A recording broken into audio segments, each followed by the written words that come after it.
شکریہ. سب سے پہلے تو میں بھی اس افسوسناک واقعے کی بہت مذمت کرتی ہوں اور یہ بھی کہوں گی کہ مذمت کرنا کافی نہیں ہے, ذمہ داری بہت بڑی ہے.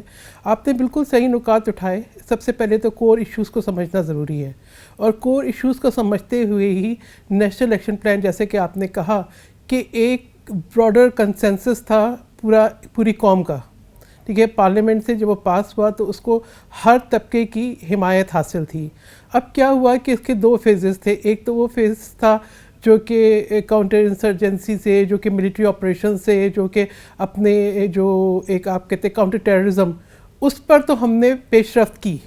لیکن اس کے بعد ایک جو تھا کہ آپ کاؤنٹر ریڈیکلائزیشن, وہاں پر جو ہے عمل کہیں نہ کہیں میں سمجھتی ہوں کہ کمزور رہا, ٹھیک ہے. اور اس کی نشاندہی بار بار ہوئی, لیکن اس سلسلے میں پیش رفت اس طریقے سے نہیں ہو سکی. اس میں آپ تعلیمی نظام بھی کہیں, اس میں آپ تربیت بھی کہیں.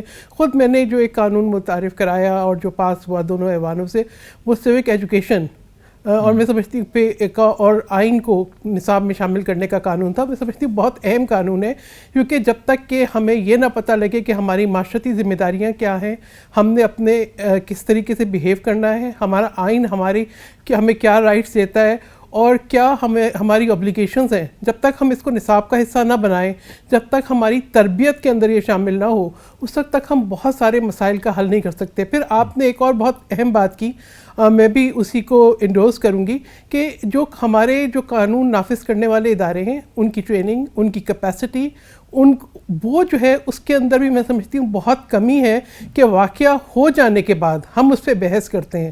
واقعے کو روکنا, اس وقت میں جو ہے فوری طور پر نقصان سے بچانا اور موب کو ہینڈل کرنا, اس میں بہت بڑی کمزوری رہی ہے.